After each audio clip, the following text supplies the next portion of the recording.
ನಿಯಮಿತ ಸ್ತನ ಪರೀಕ್ಷೆಯಿಂದ ಸ್ತನ ಕ್ಯಾನ್ಸರ್ ಅನ್ನು ತಡೆಯಿರಿ. ಆರಂಭಿಕ ಹಂತದಲ್ಲಿ ಪತ್ತೆ ಹಚ್ಚಿದ್ರೆ ಕ್ಯಾನ್ಸರ್ ಅನ್ನು ಗುಣಪಡಿಸುವ ಸಾಧ್ಯತೆ ಹೆಚ್ಚು. ಸ್ತನ ಕ್ಯಾನ್ಸರ್ನ ಆರಂಭಿಕ ಪತ್ತೆಗಾಗಿ ಸ್ಕ್ಯಾನ್ ಮಾಡಿಸಿಕೊಳ್ಳಿ. ಸಂಪರ್ಕಿಸಿ ನಂಜಪ್ಪ ಆಸ್ಪತ್ರೆ, ಕುವೆಂಪು ರಸ್ತೆ, ಶಿವಮೊಗ್ಗ.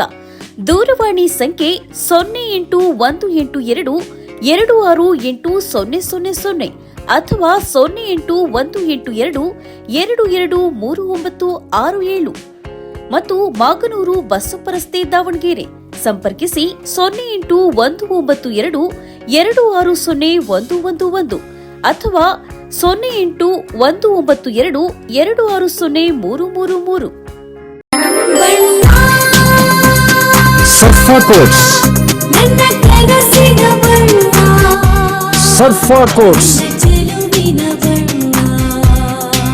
ಸರ್ಫಾ ಕೋಟ್ಸ್ ರವರ ಸುದೀರ್ಘ ಬಾಳಿಕೆಯ ಸುಂದರವೂ ಆದ ಜಲಾಧಾರಿತ ಪರಿಸರ ಸ್ನೇಹಿ ಪೇಂಟ್ಗಳನ್ನೇ ಬಳಸಿ.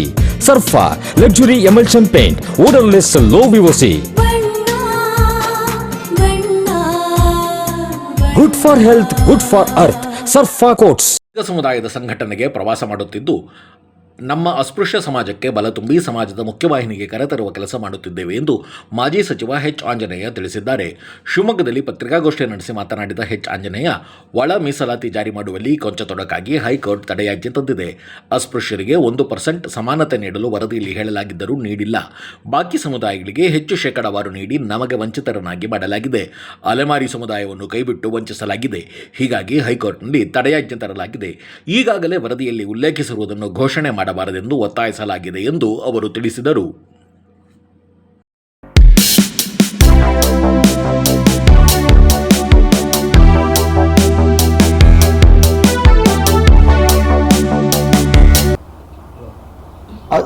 ಶೆಡ್ಯೂಲ್ಡ್ ಕಾಸ್ಟ್ನಲ್ಲೇ ಹೈಯೆಸ್ಟ್ ಜನಸಂಖ್ಯೆ ಮಾದಿಗರು ಇರೋದು. ಆಮೇಲೆ ಅಷ್ಟೇ ಹೈಯೆಸ್ಟ್ ಆಗಿ ಅತ್ಯಂತ ಹಿಂದುಳಿದವರು ಮಾದಿಗರು. ಈ ಶೆಡ್ಯೂಲ್ಡ್ ಕಾಸ್ಟ್ ಪಟ್ಟಿಯಲ್ಲಿರ್ತಕ್ಕಂಥವ್ರನ್ನ ಹೋಲಿಸಿದರೆ ಏನು 101 ಜಾತಿಗಳಿದ್ದಾವೆ. ಆ ಜಾತಿಗಳಲ್ಲಿ ಭಾಳ ಜನ 101 ಜಾತಿ ಅಂತಾರೆ.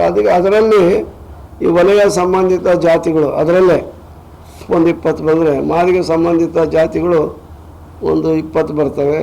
ಈ ಬೋವಿಗೆ ಸಂಬಂಧಿತ ಜಾತಿಗಳು ಅವು ಕೂಡ ಒಂದು 10 ಬರ್ತವೆ. ಲಂಬಾಣಿ, ಕೊರ್ಚ, ಕೊರ್ಮ ಇವೇ ಪ್ರಮುಖವಾದಂಥ ಜಾತಿಗಳು. ಇನ್ನು ಉಳಿಕೆದಂತೆ ನಿಮಗೆ ಗೊತ್ತಿರೋ ಹಾಗೆ ಸುಡುಗಾಡು ಸಿದ್ಧ, ಸಿಳ್ಳಿ ಖ್ಯಾತ, ಗೋಸಂಬಿ ಇಂಥವೆಲ್ಲ ಬೇರೆ ಬೇರೆ ಸಣ್ಣ ಸಣ್ಣ ಜಾತಿಗಳಿದ್ದಾವೆ. ಬುಡ್ಗ ಅಂತಂದೇಳಿ, ಆಮೇಲೆ ದೊಂಬರು ಅಂತಂದೇಳಿ, ಅವರೆಲ್ಲ ಅಲೆಮಾರಿ ಪಟ್ಟಿಯಲ್ಲಿರ್ತಕ್ಕಂಥವ್ರು.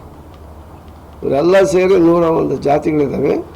101 ಜಾತಿಗಳಲ್ಲಿ ನಾವೇ ಅತ್ಯಂತ ಹಿಂದುಳಿದವರು. ನಮಗಿಂತ ಹಿಂದುಳಿದವರು ಅಂದರೆ ಅವರು ಅಲೆಮಾರಿಗಳು. ಬೆಂಗಳೂರು ದೇವನಹಳ್ಳಿ ದೊಡ್ಡಬಳ್ಳಾಪುರ ತಾಲೂಕಿನಲ್ಲಿ ಒಂದು ಹತ್ರ ಗುರುತಿಸಿದ್ದೀವಿ. ಒಂದು 20 ಎಕರೆ ಸಿಕ್ಕಿದೆ. ಅದನ್ನು ಕೇಳಿದ್ದೀವಿ. ಸದಸ್ಯರು ಎಷ್ಟು ಜನ ಆದರು ಸರ್? ಈಗ ಸದಸ್ಯತ್ವ ಅಭಿಯಾನಕ್ಕೆ ಸದಸ್ಯರು ಎಷ್ಟು ಆಗಿದ್ದಾರೆ? ಈಗ ನಾವು ಕಳೆದ 3 ತಿಂಗಳಿಂದ ಸ್ಟಾರ್ಟ್ ಮಾಡಿದ್ವಿ. ಈಗಾಗಲೇ ಒಂದು ಸುಮಾರು ಒಂದು 50,000 ಆಗಿದೆ. 50,000ದವರೆಗೆ ಇದೆ. ಈಗ ಅದು ಆನ್ಲೈನ್ ಮೂಲಕನೂ ಇದು ಮಾಡಿದ್ದೀವಿ. ಆಮೇಲೆ ಆಫ್ಲೈನ್ ಕೈಯಲ್ಲೂ ಕೂಡ ಬರೆದು ಕೊಡೋ ವ್ಯವಸ್ಥೆಯನ್ನು ಮಾಡ್ತಾ ಇದ್ದೀವಿ. ಈಗ ಅಲೆಮಾರಿಗಳು ಕೇಸ್ ವಾಪಸ್ ಪಡೆಯಲು ಒಪ್ಕೊಂಡಿದ್ದಾರೆ ಸರ್? ಅಲ್ಲ, ಅವರೇ ಮಾತುಕತೆ ಕರೆದದ್ದು, ಅವರೇ ಟೈಮ್ ಕೇಳಿದ್ರು ಮುಖ್ಯಮಂತ್ರಿಗಳ ಜೊತೆ ಮಾತಾಡಬೇಕು ಅಂತೇಳಿ. ಆಗ ಮುಖ್ಯಮಂತ್ರಿಗಳು ಅವ್ರನ್ನ ಕರೆದು ಸಭೆ ಮಾಡಿದ್ದಾರೆ. ಸಭೆ ಮಾಡಿ ಆದಮೇಲೆ ಎಲ್ಲ ಸಾಧಕ ಬಾಧಕ ಯಾವ್ಯಾವ ಕಾರಣಕ್ಕೋಸ್ಕರ ನಿಮ್ಮನ್ನು ಕೈ ಬಿಡಲಾಯಿತು ಅನ್ನೋದೆಲ್ಲ ಹೇಳಿದ್ದಾರೆ. ಆಮೇಲೆ ಹೇಳಿ ಆದಮೇಲೆ ನಿಮಗೆ ಇಂಥವೆಲ್ಲ ಮಾಡಿಕೊಡ್ತೀವಿ, ಮುಂದಿನ ದಿನದಲ್ಲಿ ನಿಮಗೆ ಏನಾದರೂ ಮಾಡಿ 1% ಮೀಸಲಾತಿ ಕೊಡ್ಸೋಕ್ಕೆ ನಾನು ಪ್ರಯತ್ನ ಮಾಡ್ತೀನಿ ಅನ್ನೋ ಭರವಸೆಯನ್ನು ಮುಖ್ಯಮಂತ್ರಿಗಳು ಹೇಳಿದ್ದಾರೆ. ಈ ಕಾರಣದಿಂದ ಅವರು ಆಯಿತು ಅಂತಂದು ಹೇಳಿದ್ದಾರೆ. ನೀವು ವಾಪಸ್ ತಗೋಬೇಕು ಕೇಸು ಅಂತ ಅಲ್ಲೇ ಕೇಳಿದರು. ಅವರು ನಾವು ತಕ್ಕೊಂತೀವಿ ಅಂತ ಹೇಳಿದ್ದಾರೆ.